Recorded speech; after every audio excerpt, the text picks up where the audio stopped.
We were promised a disciplined, on-message, kinder, gentler Donald Trump. A changed man, they said. Trump 2.0. We were promised that for the big finale of the Republican National Convention, Donald Trump would somehow debut a new message of unity. We were even told that Donald Trump totally rewrote his own convention speech in light of the assassination attempt last Saturday. But in the end, and perhaps to no one's surprise, couldn't quite get there. Instead of disciplined, we got rambling, with Trump delivering a 92-minute soliloquy, the longest televised convention speech in U.S. history. And instead of a message of unity and olive branches and bridge building, Trump fell back on old grievances and a dark vision of America. As Axios reports, the, quote, new Donald Trump soothed and silenced the nation for 28 minutes last night. And then the old Trump returned and bellowed and barked and bored America for 64 minutes more.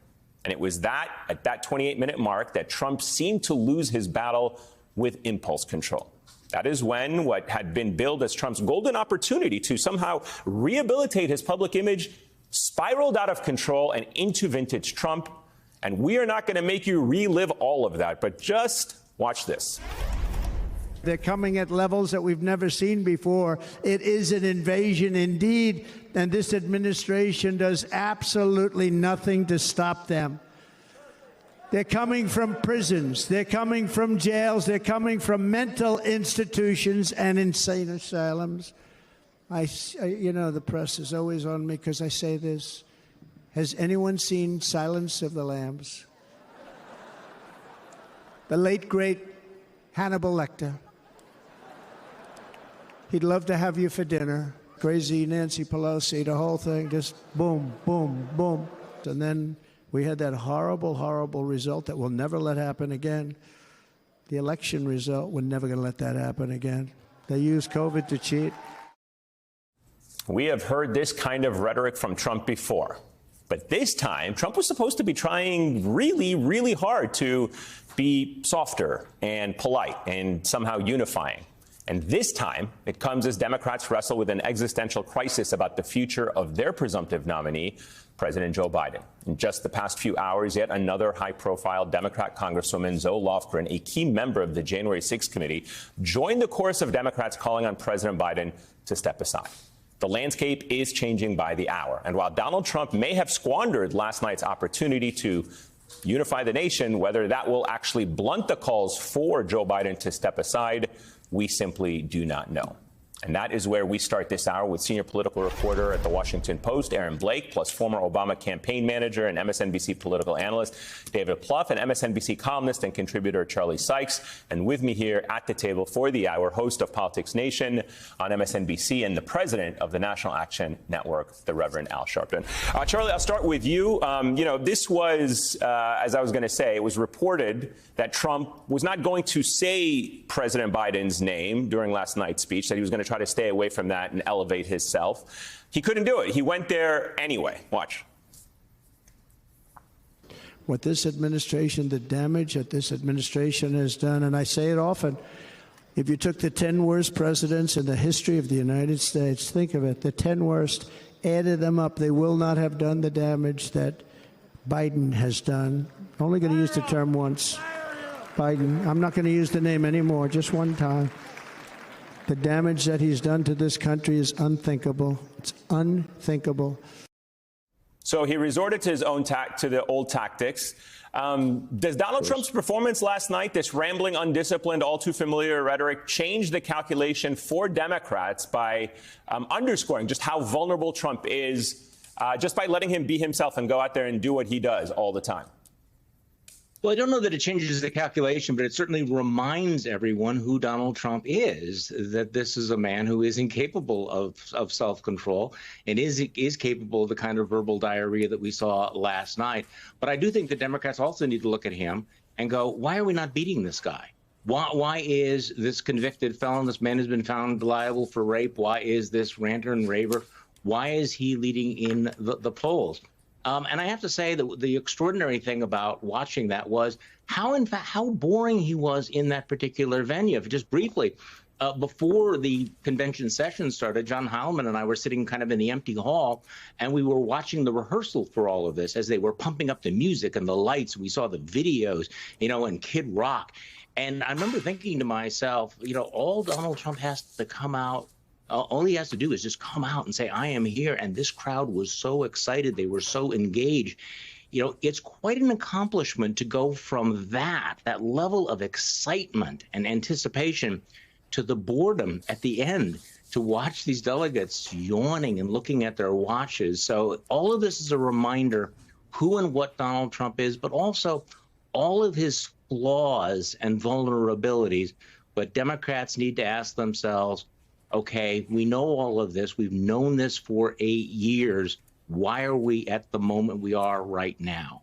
Such a good question, David. Let me pick it up and ask you, because you've got the New York Times columnist David Brooks calling Trump's speech, quote, one of the truly awful and self-indulgent political performances of our time.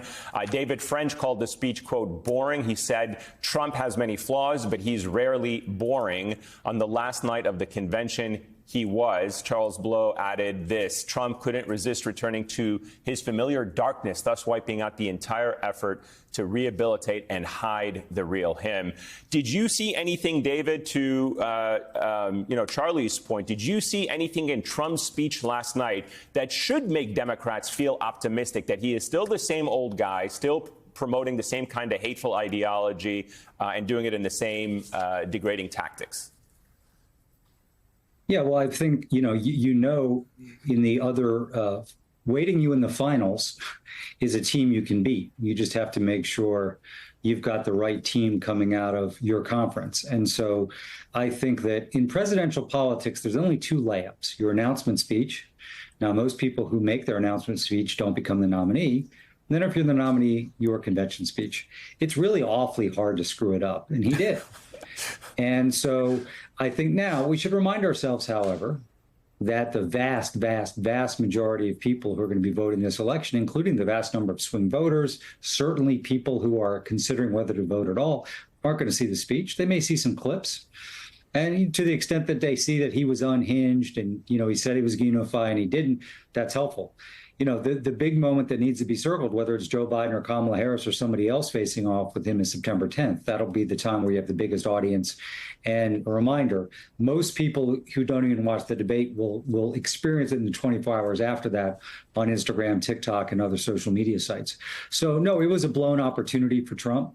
And I think it reminds Democrats that this is somebody who can be beat. Now, we know in 16 and 20, he was a terrible vote getter, didn't get 47% of the vote nationally, narrowly won the Electoral College in 16, winning a bunch of states under 47, and, led to historically bad election outcomes in 18 and 22 as first party. So this is not somebody who's in the Hall of Fame of vote getting. However, he is a couple of points stronger this time than he was last time, more like 47, 48 in some of the battlegrounds than 45, 46. So what Democrats have to do is pull some vote off of him, get Democrats more excited, win a bunch of undecideds, pull vote off of him. And so listen, if everybody who was going to vote in this election was forced to watch that speech last night, some of those people would flee from him. And that's the challenge in the presidential campaign, is you got to prosecute a case against him each and every day, each and every hour, so that you win what exists out there, which is still the majority of people who don't want a return of Donald Trump to the White House.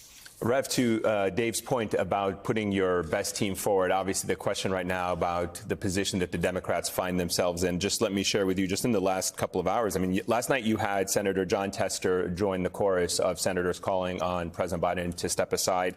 In the last few hours, we've had Zoe Lofgren. Now she's the third member of the January 6th Select Committee. Obviously somebody, again, very influential, certainly somebody well-known in Democratic politics. You spoke to the president recently. Give us a sense of what the landscape is right now, and whether or not the more names that come out, the more high-profile names, adds weight to his decision. When I spoke with him last Monday, he was assuring me he was in the race.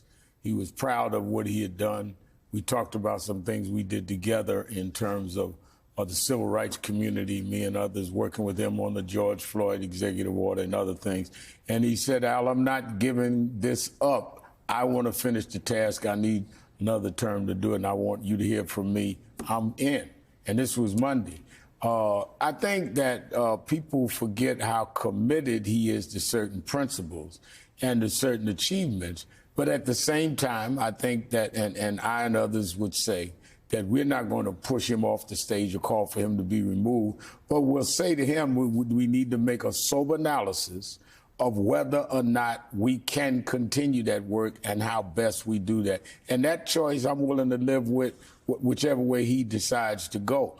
I think that it is very, to me, disturbing that you have so many Democrats getting in the way of talking about how horrific last night was for the Republicans by using today to tell their president to step off the stage. I mean, all the Democrats ought to be on the message of what Donald Trump did last night rather than trying to, for whatever reasons they are, some of them trying to play politics in their own states and districts, to get in the way of the message of today. You had people, I mean, the most anti-immigration, anti-rights convention I've seen. Hulk Hogan is your new symbol of the Republican Party, and you're trying to deal with a president who, at his worst day, delivered on many of the things that we definitely needed.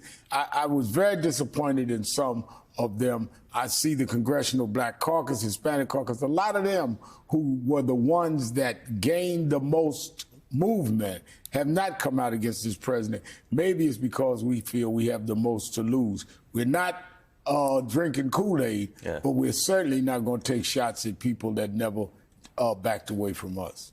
Hey there, MSNBC fans. I'm Luke Russert, and be sure to join me, Rachel Maddow, Jen Psaki, Lawrence O'Donnell, Steve Kornacki, Joy Reid, and many more September 7th in Brooklyn, MSNBC Live Democracy 2024. Click on the link for ticket information.